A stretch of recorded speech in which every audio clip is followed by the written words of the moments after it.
Hello everyone. Eco के park मनोकामना सिद्ध महादेव सोमनाथ मंदिर से सीधे अब हम लोग चलते हैं नीम करोड़ी बाबा के दर्शन।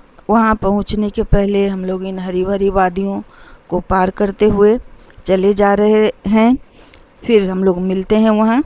नीम करोली बाबा के बारे में थोड़ा सा जानने के बाद मुझे ऐसा लगा जैसे कि महाभारत में कहा गया है, यदा यदा हि धर्मस्य ग्लानिर्भवति भारत अभ्युत्थानं धर्मस्य तदात्मानं सृजाम्यहम्।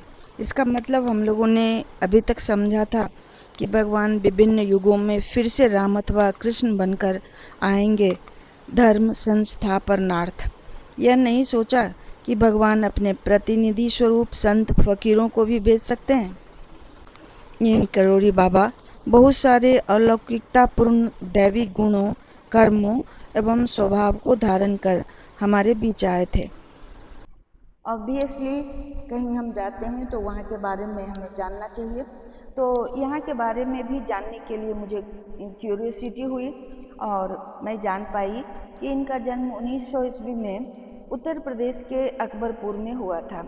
11 साल की आयु में ही इनकी शादी करा दी गई थी। फिर इन्हें 17 साल में ही ज्ञान की प्राप्ति हो गई। इसके बाद इन्होंने अपना घर द्वार छोड़ के हनुमान जी की भक्ति में लग गए। यह जगह नैनीताल में भुवाली से 7 किलोमीटर की दूरी पर है। उनके भक्त और अनुयायी इन्हें हनुमान जी का अवतार मानते थे। वो खुद भी हनुमान जी की पूजा करते थे। वहाँ पहुँचते पहुँचते हमें उनकी अलौकिक बातें याद आ रही थी, लीलाएं। जैसे उन्हें ट्रेन पर उतार दिया तो ट्रेन फिर स्टार्ट ही नहीं हो रही थी, और एक बार बस का ब्रेक फेल हो गया, उसमें वो भी सवार थे। तो उनके कहने पर बस किनारे जाके लग गई, एक्सीडेंट नहीं हुआ। उनका एक ही समय में दो दो जगह पर उपस्थित रहना, ये सारी उनकी अलौकिक लीलाएं याद आ रही थीं। और सच में लग रहा था कि उस अलौकिक पुरुष ने कितना तप के बाद ये दिव्य शक्ति प्राप्त किया होगा। ये हनुमान जी के परम भक्त थे और हनुमान जी की पूजा भी करते थे। कई जगहों पर इन्हें हनुमान जी का इन्होंने मंदिर बनवाया है। कोई उनका पैर छूता था तो वो मना कर देते थे कि मेरा पैर क्यों छूते हो, अगर पैर ही छूना है तो हनुमान जी का पैर छुओ। में कहा जाता है कि अगर बाबा से कुछ अर्जी करना है, उनके पास अगर अर्जी पहुंचाना है तो घर में इनकी मूर्ति रखें और सामने बैठकर अपनी इच्छा प्रकट करें और इनके चालीसा का पाठ करें। इस तरीके से आपकी अर्जी बाबा तक पहुंच जाएगी। मंदिर के अंदर मोबाइल ले जाना तो मना था, फिर भी वहाँ हम लोगों ने देखा हनुमान जी का मंदिर, खुद बाबा का मंदिर, और एक वैष्णो देवी का मंदिर था। ये सिद्धि माँ की मूर्ति है।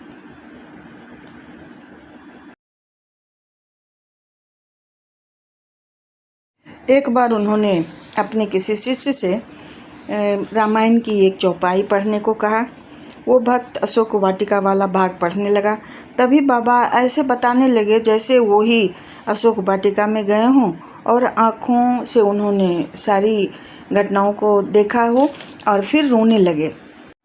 इस तरह से उन्हें हनुमान जी का भक्त भी कहा जाने लगा। 1973 में इनका देहांत हो गया। दूसरों की सेवा करना हाईएस्ट फॉर्म ऑफ डिवोशन है, ये कहा करते थे।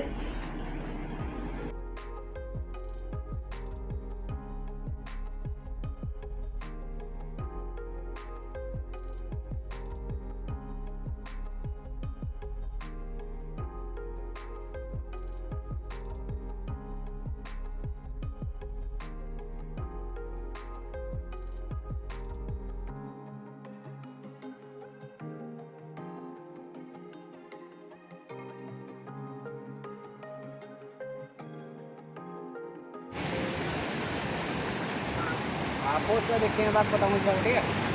चल बना दो।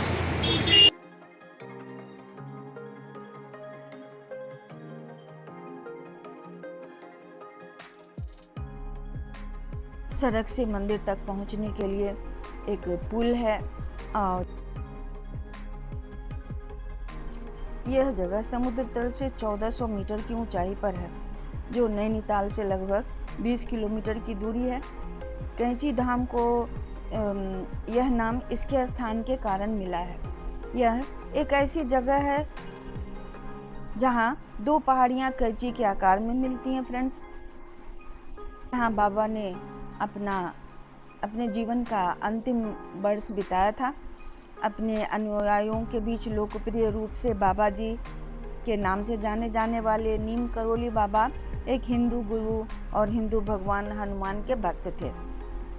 जगह उन लोगों के लिए स्वर्ग के समान है जिन्हें शांति और सुकून चाहिए। ये उनकी शिष्या सिद्धि माँ हैं। बाबा के ब्रह्मलीन होने के बाद उनकी शिष्या सिद्धि माँ बाबा जी की उत्तराधिकारी बनी। इनको भी भक्तों ने वही सम्मान दिया जो उन्होंने बाबा को दिया। ब्रह्मलीन होने के पहले बाबा ने सिद्धि माँ के लिए लिखा था, माँ जहाँ भी तू रहेगी वहीं मंगल हो जाएगा। ब्रह्मलीन होने के बाद उन्होंने सारी अलौकिक शक्तियाँ सिद्धि माँ को दे दी थी।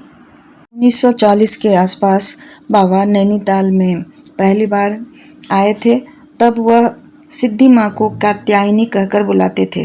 बाबा के 108 आश्रम हैं। इसमें सबसे बड़ा कैंची धाम है। फेसबुक के संस्थापक मार्क जुकरबर्ग, एप्पल के founder Steve jobs, Julia Roberts, Virat Kohli और अनुष्का शर्मा भी बाबा के भक्तों में से एक हैं। एप्पल के फाउंडर स्टीव जॉब्स बाबा से मिलने आए हुए थे, लेकिन तब तक बाबा का देहांत हो गया था। फिर भी वो कुछ दिनों तक इस जगह रुक के यहाँ के उनके सिद्धांतों को जाना और उसके बाद वो लौटे और लगभग 2 साल के बाद ही उन्होंने एप्पल जैसा कंपनी बनाया और उन्हें बहुत बड़ी सफलता मिली। इस तरह से फ्रेंड्स, अब हम लोग इस वीडियो का अंत करते हैं, क्योंकि इस जगह के बारे में, बाबा के बारे में जितना भी बोला जाए